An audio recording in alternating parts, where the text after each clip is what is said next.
Pedimos nessa noite, Pai, que o Senhor derrama bênção sacudida, transbordante na vida do pastor Camargo, da esposa, dos filhos, Pai, dessa comitiva que acompanha ele, Pai. Seja o Senhor com o seu povo, Pai. Seja o Senhor conosco nessa noite, Pai. Traga uma palavra abençoada do teu trono, Pai. Use poderosamente o pastor Camargo como o Senhor sabe usar, Pai. Em nome de Jesus, amém.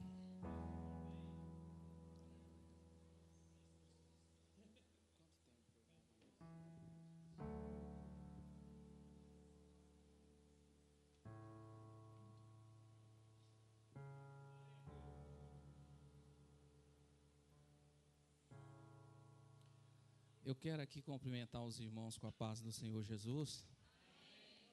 Dizer que é uma grande satisfação minha poder compartilhar com mais essa alegria de ter o privilégio de estar aqui juntamente com a amada igreja do Senhor. Quando o pastor falava de nós estarmos aqui na igreja dele, eu já me sinto em casa, viu? O pastor Marcelo, não é isso? Porque na realidade, quando estamos na presença do nosso Deus, os nossos espíritos testificam, e a gente, unidos no mesmo e imbuídos no mesmo propósito, a gente pode chegar ao alvo, ao objetivo que Deus determinou para o culto essa noite.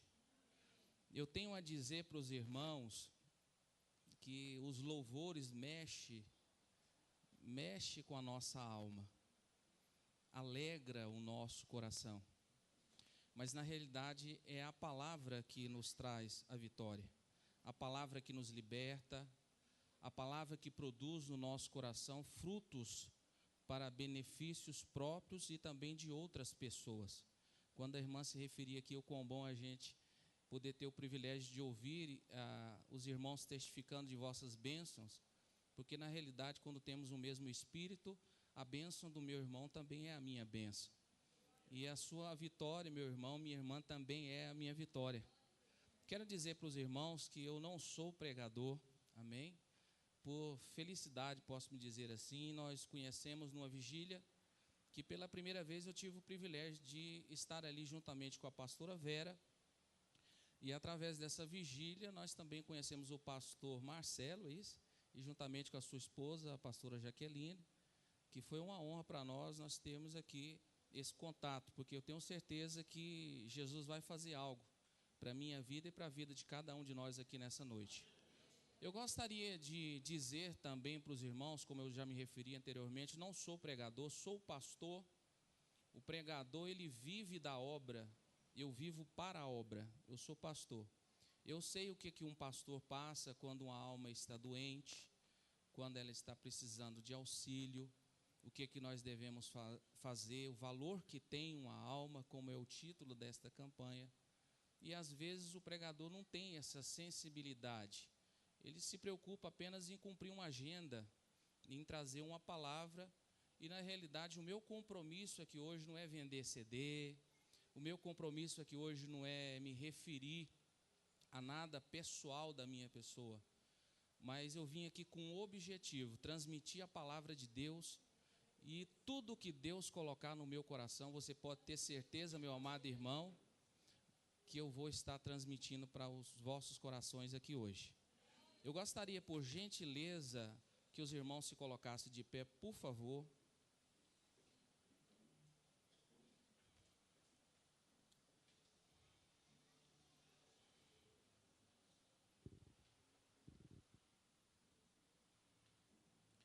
Eu gostaria de estar fazendo a leitura no livro de Provérbios, capítulo de número 11, o versículo de número 30.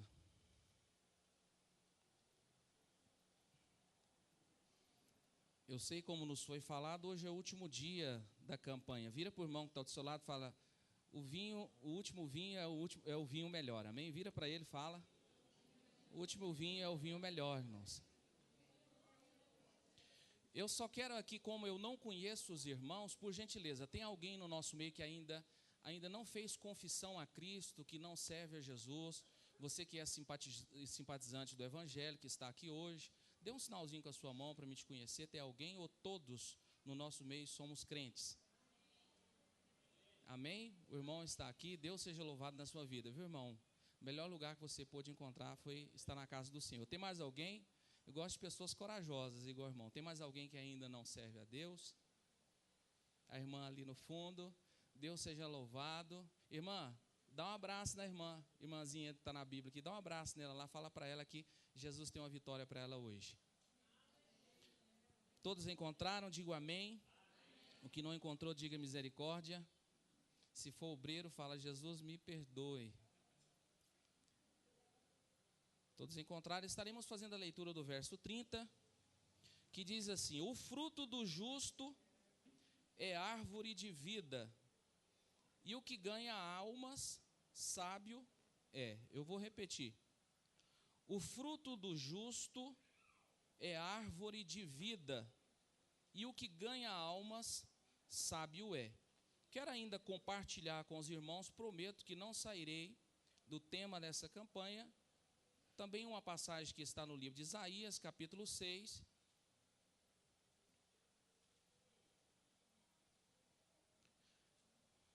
A partir do verso 1.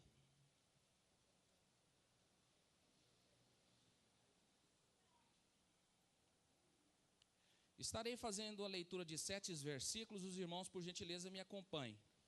Verso 1 diz assim: no ano em que morreu o rei Uzias, eu vi ao Senhor assentado sobre um alto e sublime trono, e o seu séquito enchia o templo. Os serafins estavam acima dele, cada um tinha 6 asas, e com 2 cobriam o rosto, e com 2 cobriam os pés, e com 2 voavam, e clamavam uns para os outros, dizendo: Santo, Santo, Santo é o Senhor dos exércitos, e toda a terra está cheia da sua glória. E os umbrais das portas se moveram com a voz do que clama, e a casa se encheu de fumaça. Então disse eu: ai de mim que vou perecendo, porque sou um homem de lábios impuros. Repete comigo: lábios impuros. E habito no meio de um povo de impuros lábios. Repete: um povo de impuros lábios. Amém. E os meus olhos viram o Rei, o Senhor dos exércitos. Mas um dos serafins voou para mim, trazendo na sua mão uma brasa viva que tirara do altar com uma tenaz. E com ela tocou na minha boca e disse: eis que isso tocou aos teus lábios, e a tua iniquidade foi tirada, e purificado o teu pecado. Muito obrigado, os irmãos podem tomar os vossos assentos, que Deus abençoe.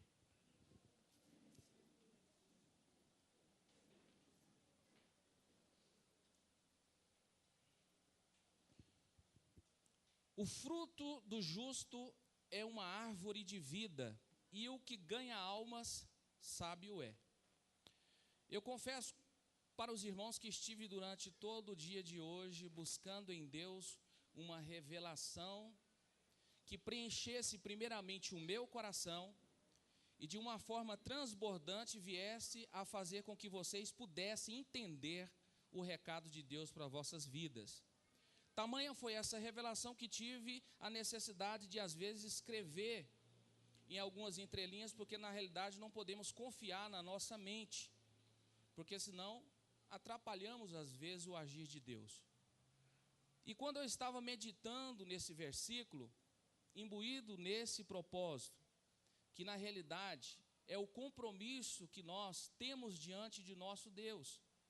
Porque quando nós aceitamos a Cristo, deixamos que a palavra dele entra dentro do nosso coração, nós acreditamos não só que ele teve o poder de nos libertar, mas também passamos a ser atalaias dele, passamos a ser instrumentos de Deus para alcançar outras vidas. Tristeza tamanha é para uma pessoa saber que está na presença de Deus, e quando você vê um ente querido seu dentro de um esquife, no íntimo profundo da sua alma, você sabendo que às vezes aquela pessoa não teve a oportunidade, ou você não teve a unção devida para alcançar aquela pessoa para Jesus, isso nos traz muito pesar, muita tristeza. Mas eu louvo a Deus porque aqui existe uma igreja que está preocupada com as almas, e se você está preocupado com as almas, eu tenho um recado de Deus para a sua vida. Deus também está preocupado com a sua vida. E quando Deus está preocupado conosco, Ele nos traz algumas instruções. E é o que o livro de Provérbios, através de vários conselhos, que Salomão proporcionou para que nós viéssemos a desfrutar nos dias de hoje. Ah, pastor, mas será que os conselhos que Salomão nos trouxe, se formos analisar a sua própria vida, será que serviu para com ele, irmãos? Nós devemos deixar para que as coisas aconteçam no dia do Senhor. Sabemos que Salomão, ele morreu em uma situação difícil, em meio a um emaranhado de pecados. Mas não podemos deixar também de afirmar que um homem com tamanha sabedoria, tamanho entendimento, nem que fosse na última hora, ele não teria a capacidade de se arrepender na presença do Senhor e conseguir alcançar a salvação. Não quero entrar nesse demérito. Vou entrar sim na revelação de Deus através do que está escrito nas entrelinhas da palavra, porque eu sei que a palavra de Deus, ela é revelada pelo Espírito de Deus aos santos homens, que quando estão na presença dele, você consegue alcançar o seu objetivo, que é o propósito que ele estabeleceu para cada um de nós aqui nessa terra. O fruto do justo. Eu quero começar a dividir um pouco esse versículo para nós termos um entendimento melhor da palavra de Deus. O que é o fruto do justo? O fruto do justo são aqueles que falam a outros a respeito de Cristo. Não é apenas falar, mas esse falar tem que ter um efeito. Porque quando usamos do evangelho para acusar outras pessoas, a palavra de Deus ela não causa efeito, porque o Espírito Santo não confirma aquilo que nós falamos. Deixa eu dar um exemplo para os irmãos. Olha, irmão, se você não parar de beber e ir para a igreja, você vai para o inferno. Isso é uma palavra que, na realidade, ela não é uma palavra que não seja verdade, mas dirigida de uma forma que não é a vontade de Deus. Olha, irmão, se você não parar de prostituir, se você não largar dessa vida, olha, irmã, se você não mudar o seu jeito de ser, você vai, às vezes, seguir o mesmo caminho da sua mãe. Procura uma igreja. E nós estamos sendo julgados lá fora, pelas vezes, as faltas de sabedoria, de pregarmos essa palavra com efeito, ou seja, dirigido pela vontade do Senhor para as nossas vidas. Mas começando a dizer justo, para que nós venhamos a ser justificados, nós precisamos, para nós sermos justos, nós precisamos ser justificados. Ninguém, absolutamente ninguém, tem forças ou autoridade de Deus para dizer para outra pessoa o que ela deve fazer ou não espiritualmente falando, se nós não provarmos primeiro da justificação pelo Espírito Santo de Deus, que convence o homem do pecado e do juízo e da salvação. Precisamos também, para sermos justificados, arrepender dos nossos pecados. Eu estava comentando isso na vigília, e Deus trouxe no meu coração o desejo de estar aqui compartilhando com os irmãos. O grande erro da igreja hoje, né, e a grande dificuldade, nós não temos tanta dificuldade para ganhar almas para Jesus, nós temos dificuldade para manter essas almas dentro da casa do Senhor. Por quê? Porque quando essas almas elas vêm com sede de Deus, elas vêm cheio de problemas do mundo lá fora, em busca de uma solução, todo mundo já o abandonou, não tem mais saída, e elas vêm para a casa do Senhor como a última esperança, a última forma de tentar alcançar um objetivo. E quando ela chega aqui, começa a observar as outras pessoas e percebe que às vezes, além dos problemas que aquela pessoa teve de vir para a casa de Deus, encontra também aqueles que não foram ainda justificados pelo Senhor, ou seja, não se arrependeram de seus pecados. E isso, além de escandalizar a obra de Deus, faz com que a igreja também, ela não venha a se fortalecer pelo Espírito Santo. Porque se existe alguma coisa que nos separa de Deus, é os nossos pecados. Lembramos bem pela palavra de Deus que por causa de um pecado, o pecado de Acã no meio do povo do arraial, todo aquele arraial estava perecendo. Então, quando uma pessoa peca, nós devemos ter a convicção na nossa alma que precisamos do arrependimento e o perdão de Deus. Não devemos ter no nosso coração a preocupação do que as outras pessoas pensam de nós, e sim o que Deus está pensando de você. Isso faz uma grande diferença. E isso é ser justo. E quando se fala de fruto, o fruto, na realidade, são aqueles que conseguem conduzir os pecadores a Cristo. E eu só consigo conduzir um pecador até Cristo se eu primeiro provar do seu amor e do seu perdão. Justo, justificado, arrepender-se. Quando o amor e o perdão de Cristo entra dentro do nosso coração, nos tornamos uma árvore de vida. Quando as pessoas olham para mim, quando o inimigo de nossas almas olha para mim e para você, ele não vê a mim e a você. Ele vê o rugido do leão da tribo de Judá. E quando ele vê esse rugido dentro de você, ele diz: olha, eu não posso contra essa vida, porque ela está protegida por aquele que está lá em cima, o Deus Todo-Poderoso, aleluias. E o que ganha almas, sábio é. Para ser um ganhador de almas, o princípio da sabedoria é o temor do Senhor. E para nós termos o temor, precisamos ter o conhecimento da palavra. Então é uma série de fatores que faz com que o objetivo da igreja venha a ser alcançado. E eu quero aqui simplificar esse versículo em 3 fatores importantes que às vezes nós aprendemos em vários cursos de teologia: chamado, preparação e envio. Chamado, preparação e envio. Ninguém vai ter forças pelo Espírito Santo de Deus para poder convencer o pecador de que o caminho que você está seguindo é o melhor caminho, se ele não olhar para você e ver o brilho do Espírito Santo, a transformação que Deus fez na sua vida, as bênçãos do Senhor sendo alcançadas através da sua fidelidade. As pessoas não vão sentir o desejo em vossos corações de também vir para a igreja. Elas vão olhar para mim e para você e vão dizer assim: olha, do que adianta eu ir para a igreja? Aquele irmão está naquela situação, aquele irmão também está naquela situação. Será que compensa servir ao Senhor?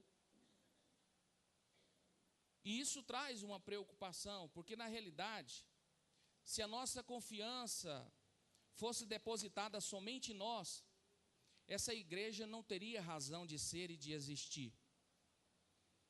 E eu quero aqui dizer para os irmãos que por detrás de tudo que foi feito aqui, por detrás de todas as bênçãos, todos os louvores e até mesmo da palavra que eu estou ministrando ao coração dos irmãos, existe um Deus poderoso que quer te convencer nessa noite de alguma coisa que precisa ser mudado. Mas, pastor, para que isso? Para que você seja mais abençoado do que você é, para que você consiga conquistar coisas que você ainda não conquistou, para que você consiga receber bênçãos que você ainda não recebeu.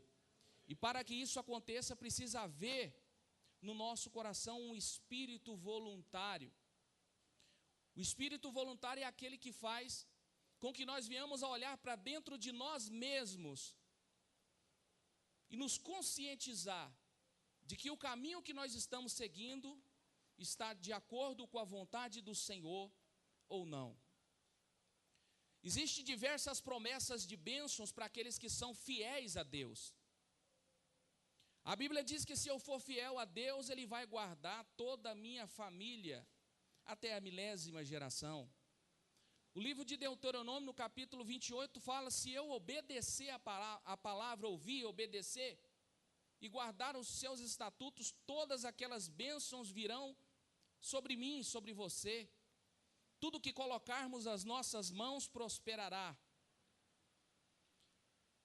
Mas o que eu tenho de revelação da parte de Deus para os nossos corações nessa noite? A Bíblia nos relata que se a nossa esperança se limita só nessa terra, somos os mais miseráveis de todos os homens. Nós temos que ter um objetivo, e o nosso objetivo maior é estarmos preparados para a vinda do nosso Senhor e Salvador Jesus Cristo. E se você estiver preparado para esse grande dia, saiba você que todas as palavras que saírem de vossa boca serão justificadas, assim como Deus fez com Samuel, que não deixou nenhuma delas cair por terra, mas confirmou no seu tempo determinado aquilo que Deus tinha trazido para cada um do seu povo. Deus tem um projeto na vida de cada um de nós, uma grande obra para realizar. E quando se fala em grande obra, vem-se a pergunta: qual é o valor que possui uma alma? Se você tivesse o privilégio, e tem, é claro, de fazer uma autorreflexão e olhar para dentro de você mesmo e começar a analisar a sua vida, a forma que você tem se portado na igreja, o compromisso que você tem tido para com a sua congregação, para com os líderes, a obediência que você tem tido em todas as áreas. Qual é o valor que a sua alma valia? Lá fora, quando as pessoas não têm Cristo, vemos com muita facilidade um virar para o outro e dizer: olha, aquela pessoa ali não vale nada, ela não tem nenhum valor. É fácil a gente enxergar defeito nas pessoas, difícil é ver virtude. Mas não podemos esquecer que os mesmos olhos que enxergam os defeitos são os mesmos que têm a capacidade de conseguir enxergar as virtudes. E nós só conseguiremos fazer isso se primeiro o amor de Deus entrar dentro do nosso coração, o perdão dele entrar dentro da nossa alma, e aí sim você terá forças para alcançar outras pessoas através da oração. Deus, ele é santo, e importa os que o adorem em espírito e em verdade. Temos que ser como eles, estar em santidade. Temos que estar em comunhão uns com os outros. A palavra de Deus, ela não pode ser dirigida de uma forma lisonjeosa, mas os nossos corações estão de uma forma impura para com o nosso irmão, com pensamentos impuros para com as pessoas que estão no nosso ciclo de convivência. Porque não adianta, irmão. Todos nós somos conhecidos pelo brilho do Espírito Santo de Deus que há na nossa vida. Eu nunca vi aquela irmã de verde, mas quando ela veio aqui na frente trazer um testemunho, lágrimas saíam dos seus olhos, e eu vi ali a sinceridade da sua alma. É o símbolo da presença do Espírito Santo.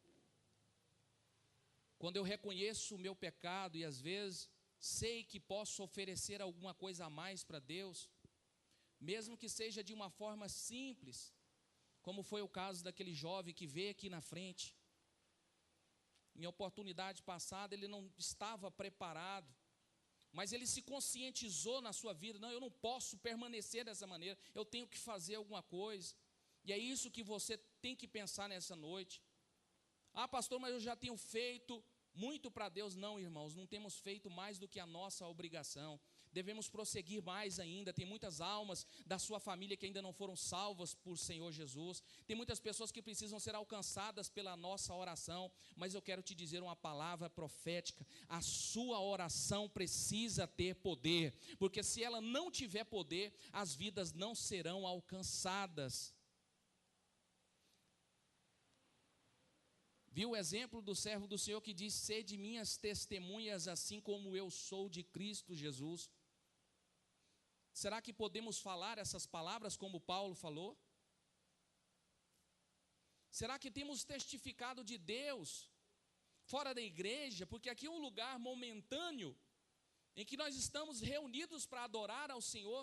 E se tem um Deus que gosta de adoração, é o nosso Deus. Ele ama a adoração, ele adora receber a adoração, mas aquela adoração de sinceridade, porque ele conhece o íntimo profundo do nosso coração. Foi por isso que o sacrifício de Abel agradou mais a ele do que o de Caim. Não porque o Senhor estivesse preocupado com o que estava sendo oferecido para ele, porque o Senhor não se preocupa com o holocausto, ele se preocupa com a sinceridade daquele que está prestando o holocausto. E eu não sei qual é o tamanho da sua fé nessa noite, porque fé ela não pode ser medida por um termômetro. A fé é algo pessoal, é algo intransferível. Eu posso estar falando para muitas pessoas aqui nessa noite, só uma receber a bênção porque está dando crédito e acreditando que Deus está falando com você. Ele é assim. Ele fala de uma forma coletiva, mas individualmente. Sabe por quê? Porque Ele conhece cada necessidade. E eu quero que você levante a sua mão nessa noite, e eu delibero palavras de bênção sobre a sua vida, porque a sua necessidade vai ser alcançada nessa noite para a honra e glória do nome do Senhor Jesus. Temos que ganhar almas, irmãos. Isso é fato. Mas não precisamos e não podemos ir para a batalha despreparado. Hoje as pessoas que menos conhecem o que adoram são os cristãos. Temos a facilidade de questionar todas as outras religiões. Mas eu queria conhecer quem é que discipula uma pessoa testemunha de Jeová, para poder sair de casa em casa ali falando do Evangelho. Eu queria conhecer o discipulador de uma pessoa como essa. Porque a gente vê pessoas com tamanha coragem. As pessoas entram dentro das nossas casas, olham dentro dos nossos olhos.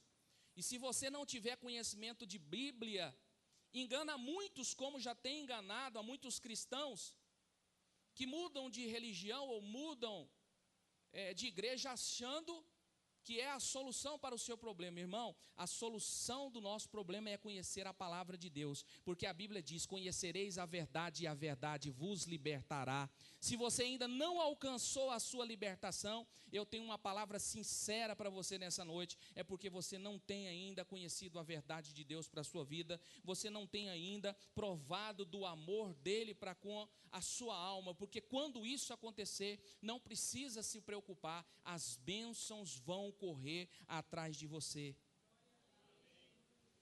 Eu quero que você feche os seus olhos agora e comece a fazer uma autorreflexão. Qual é o princípio que tem prevalecido na sua vida? São os princípios de Deus? Ou são os princípios da sua vontade? Você serve a Deus pelo que Ele é? Ou pelo que Ele pode te fazer?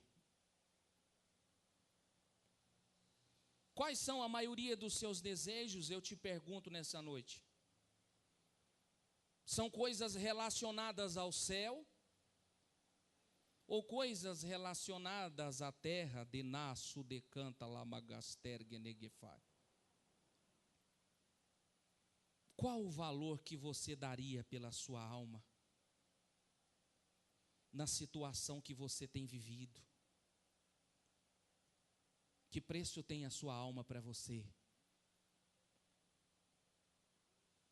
Só conseguimos valorizar aquilo que consideramos superior, algo de valor. Eu só consigo adorar a Deus, glorificar a Deus, se eu considerar que Ele é superior a todas as coisas. Isso é amar a Ele sobre todas as coisas. E a Bíblia prossegue o versículo dizendo: as demais coisas vos serão acrescentadas. Eu não sei qual é a resposta que você tem me dado a esses questionamentos, mas dependendo de qual seja elas, quem está no controle da sua vida é Deus ou é você? Eu estive por esse momento chamando a sua atenção para te dizer que existiu há mais de 2000 anos atrás, 700 especificamente, 700 anos atrás, antes de Jesus, um homem chamado Isaías. E esse homem, a Bíblia caracteriza que ele era um homem de impuros lábios. Convivia no meio de um povo de impuros lábios. O que eu quero dizer, começando com esse versículo? Jesus te resgatou do meio do pecado. Mas às vezes nós não temos a capacidade de ir lá onde o pecador está, para poder alcançar ele. Quantas vezes eu já sentei, irmãos, em um bar para poder ganhar um pecador. Inúmeras vezes eu já fui nas ruas, ali próximo à Consolação, com um violãozinho, que às vezes arrebentava até a corda, um Fiatinho 147, parava lá junto com os homossexuais, eu, meu pastor, só para poder cantar aquele hino da harpa que dizia: já refugia a glória eterna de Jesus, o Rei dos Reis. Breve os reinos desse mundo seguirão as suas leis. Eles olhavam para nós e diziam assim: olha, esse povo e eles são diferentes, ele não nos julga. Conseguimos ganhar muitas almas. Aí vinha o questionamento em nossos corações: mas pastor, nós aceitamos a Cristo e agora? O que nós vamos fazer? A nossa capacidade financeira era pequena, irmãos. Mas nem por isso nós deixávamos de confiar no Senhor. Eu não sei qual é a sua capacidade, você serva de Deus, você servo do Deus Altíssimo. Eu não sei qual é o seu conhecimento, mas eu quero te dizer que se Deus colocou algo no seu coração, faça, porque Ele vai te honrar, Ele vai te capacitar na face da terra. Muitas provações eu passava naquela época, irmão. Mas eu era agradecido pelo que o Senhor tinha feito na minha vida. Assim também creio eu que Isaías o fez. Ele considerava uma pessoa de impuros lábios, uma pessoa que não tinha a dignidade de ter contemplado tamanha glória que lhe ia aparecer em uma revelação. Eu sei que essa revelação foi uma revelação em que Deus se manifestou de uma forma para Isaías tão convincente, que mudou o coração de Isaías. É como se o próprio Jesus tivesse tido um encontro com ele, assim como ele teve com Paulo no caminho de Damasco, porque a vida de Isaías nunca mais foi a mesma. A Bíblia diz que na revelação, quando ele subiu aos céus, ele viu anjos do Senhor, serafins, que voavam diante do trono do Senhor e diziam só uma frase: Santo, Santo, Santo é o Senhor dos exércitos. E ele temeu no seu coração, dizendo: ai de mim que vou perecendo, porque eu sou um homem de lábios impuros, habito no meio povo de impuros lábios, e eu vi o Rei, o Senhor da glória. No momento em que ele viu a glória de Deus, houve um arrependimento no seu coração, houve uma regeneração na sua vida. E a partir de então, o ministério de Isaías começou. E hoje estamos referindo para os irmãos que precisamos crescer na graça e precisamos crescer no conhecimento. Precisamos ter o temor de Deus e precisamos ter no nosso coração a libertação pelo Espírito Santo, porque só assim nós alcançaremos as almas que estão perdidas. Eu gostaria que você se colocasse de pé, por favor.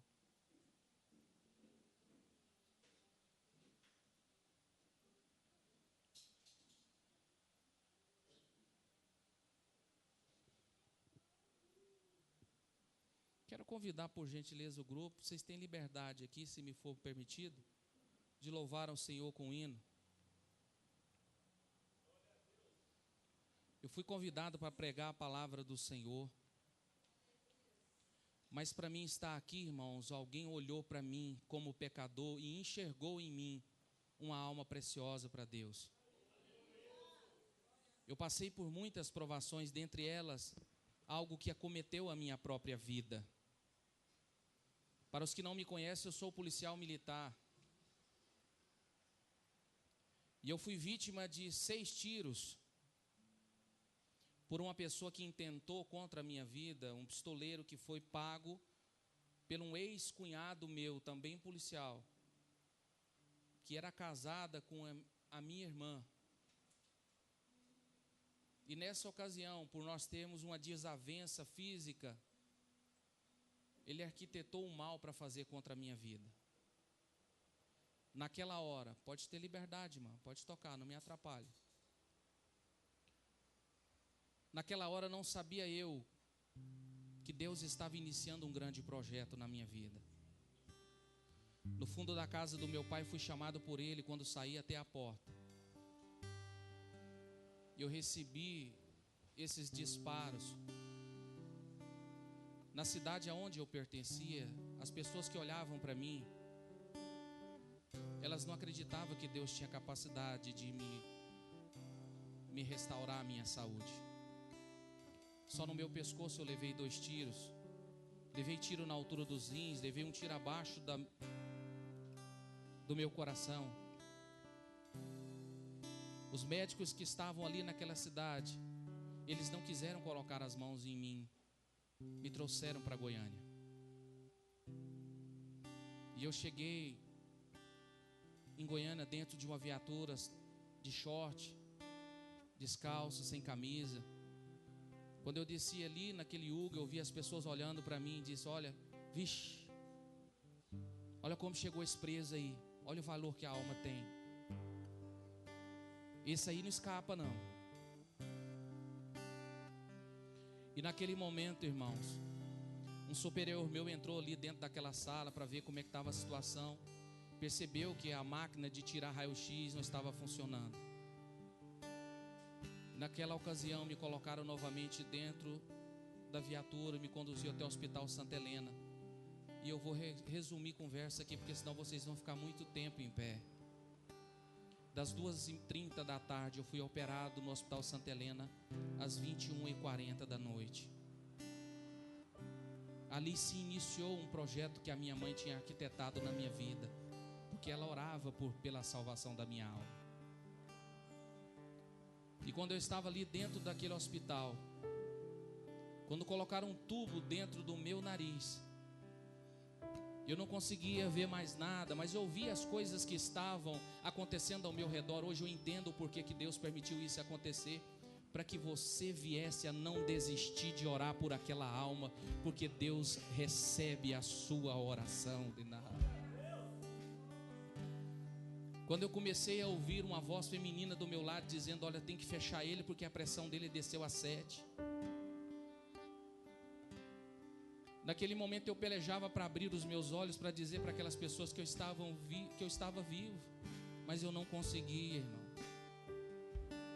3 horas da manhã eu amanheci numa UTI. E ali dentro daquela UTI, 37 pontos na barriga, sonda nos 2 narizes, sonda nas 2 bocas, sonda no meu braço,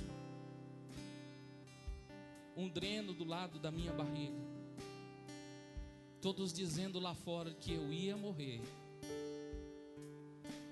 Mas Deus, Ele tinha um projeto maior na minha vida. Não desista daquela pessoa que está no leito de hospital, não cesse de orar por ela.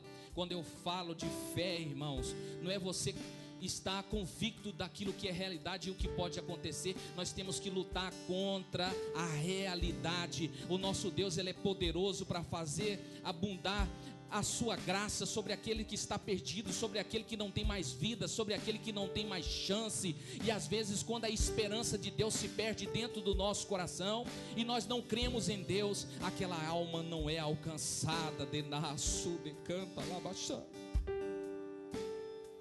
Naquele momento eu não sabia orar, irmãos, tinha uma vergonha. Ninguém nunca tinha me ensinado a falar com Deus. Mas quando eu estava no leito, as enfermeiras chegavam até mim e ficavam me observando, ficavam me vendo. Naquele momento, eu apontei para a enfermeira que não estava dando conta de respirar. Ela entendeu que eu estava querendo tirar uma das sondas da minha boca. O que ela fez? Amarrou os meus 2 braços na cama, dedaço de fai. Foi aí que eu orei a Deus. Foi aí que o arrependimento de Deus entrou na minha vida. Foi aí que eu fui justificado. Foi através disso que eu consegui alcançar mais vidas. Naquele momento eu só falei uma frase para Deus: Senhor, eu vou morrer aqui sufocado, e as pessoas vão pensar que eu fui por causa do tiro. Na mesma hora eu creio, irmãos, que o anjo do Senhor visitou ali a minha cama, aleluias. Tinha um aparelho que media os batimentos cardíacos do meu dedo. Eu tirei. Desculpa a minha falta de controle, porque é como se estivesse passando uma fita na minha vida. Tirei da parte do meu dedo. Os meus batimentos cardíacos pararam de funcionar. Os paramédicos vieram mais do que depressa perto de mim para ver o que estava acontecendo. Naquela hora, eu segurei na saia de uma das enfermeiras que estava do meu lado, tentando dizer algo para ela através dos olhos, mas ela não entendia porque não tinha o Espírito Santo de Deus. Quando chegou a outra enfermeira e disse em palavras: se ele está fazendo isso é porque está acontecendo alguma coisa com ele. Na mesma hora eu soltei a saia daquela mulher. A enfermeira pediu para desamarrar os meus braços. Naquela hora eu pedi que eu queria escrever no papel. Escrevi que eu não estava dando conta de respirar. Mais de 100 ml de sangue pisoado na região da minha garganta, que impedia eu de respirar. Deus naquela hora estava me dando livramento.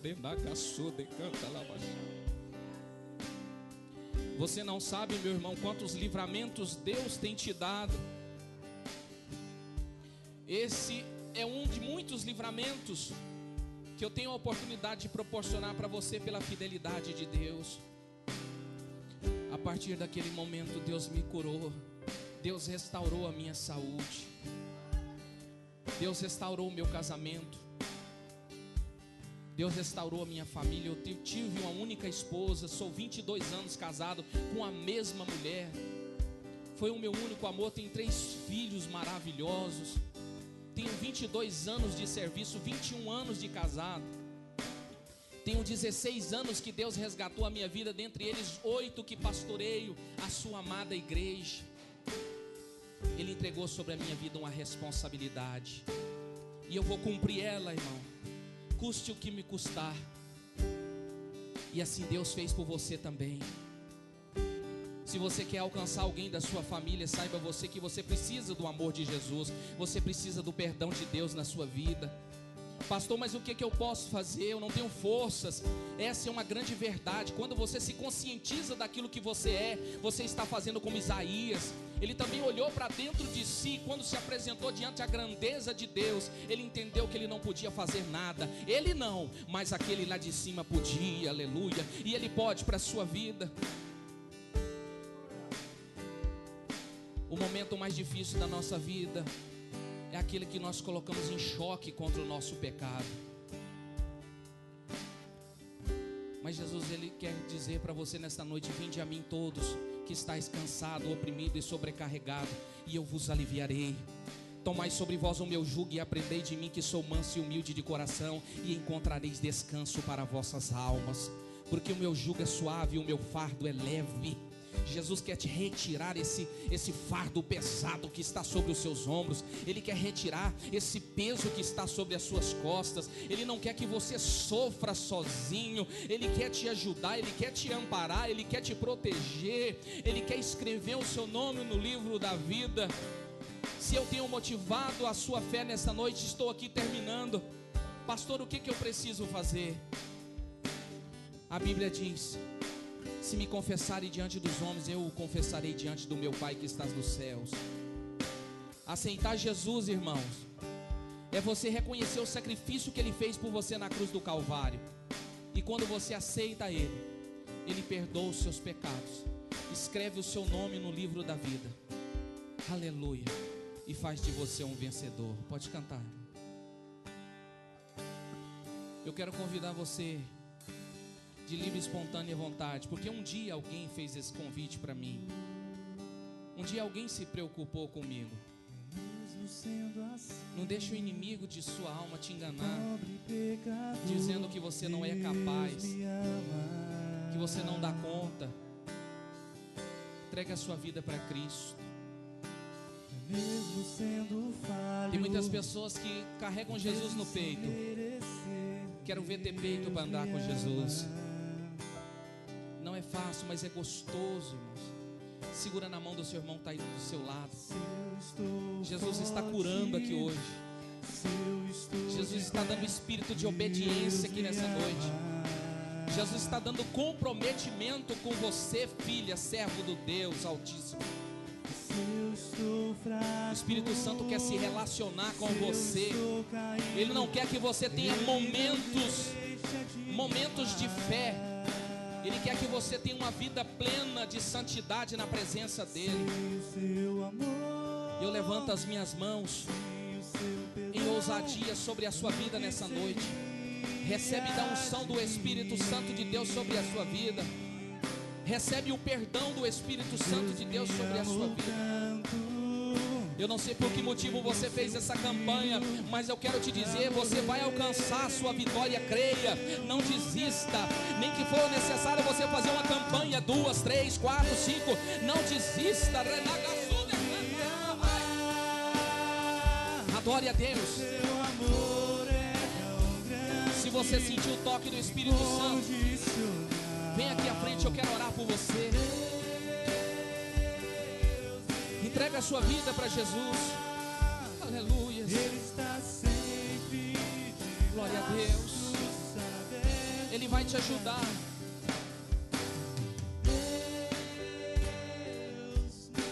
Eu abençoo essa igreja. Eu te abençoo. Vem, irmã, pode vir. Jesus me trouxe aqui hoje para a sua vitória.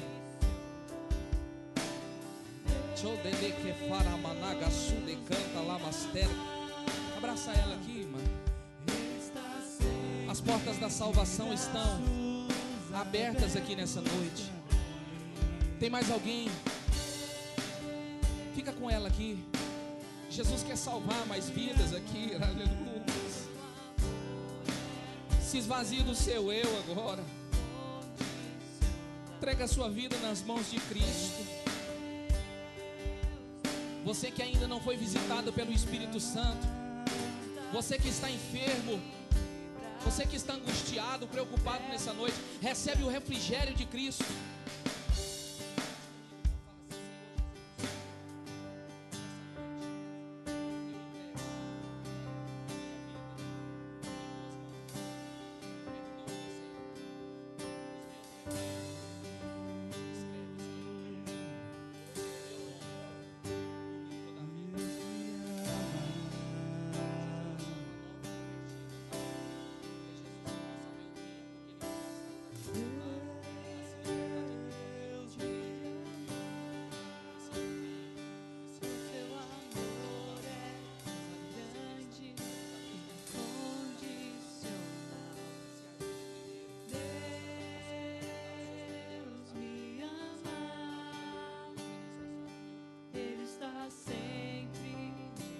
Eu quero terminar, mas eu quero deliberar algumas palavras de fé sobre a sua vida. Você conhece a voz de Deus? Você conhece a voz do Deus que você serve? Você conhece a voz do Deus que você adora? Os deuses que vocês cultuaram aqui hoje, você conhece? Vocês sabem quando é Ele que está falando com vocês? Vocês conhecem a vontade de Deus?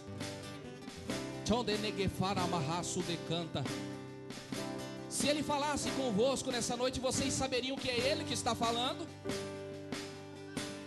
Ou você estaria olhando para essa carcaça física, que um dia também vai descer à sepultura? Se você conhece a voz do Espírito Santo, ouça o que o Espírito diz às igrejas de Narraço de Fai. Te prepara, de raça, para te encontrar comigo, de Covanamaçu.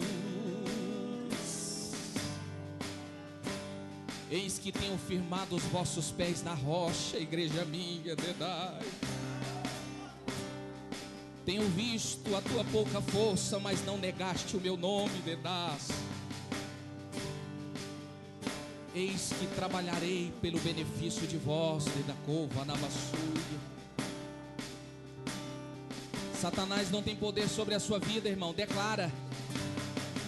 Olha para o alto nessa noite. Eu quero terminar esse culto, mas tem uma vida aqui nessa noite. Você diz na sua casa: Deus, o Senhor precisa falar comigo hoje, porque senão eu não suporto mais. Denaço de pai.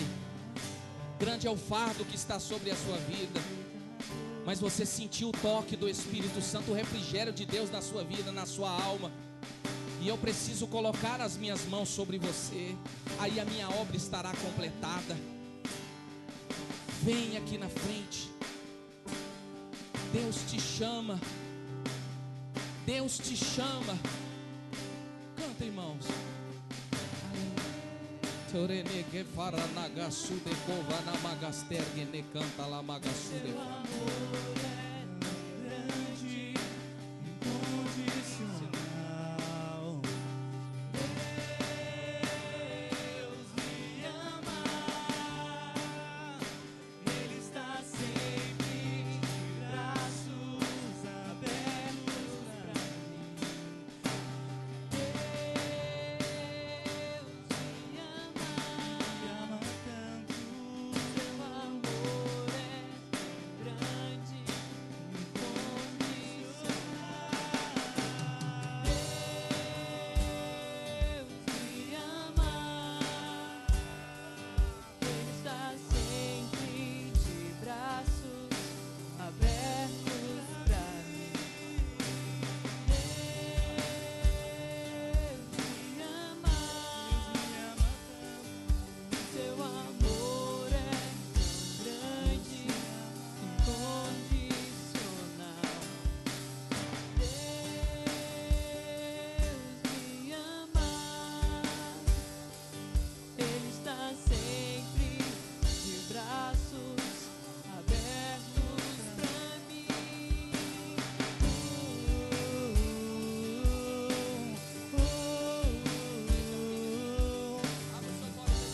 Seu amor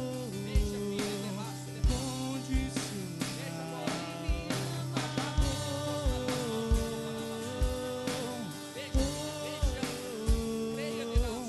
Nos seus braços não há Ele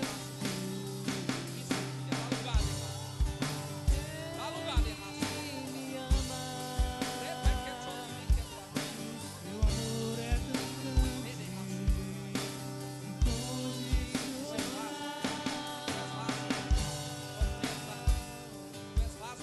Ele me ama.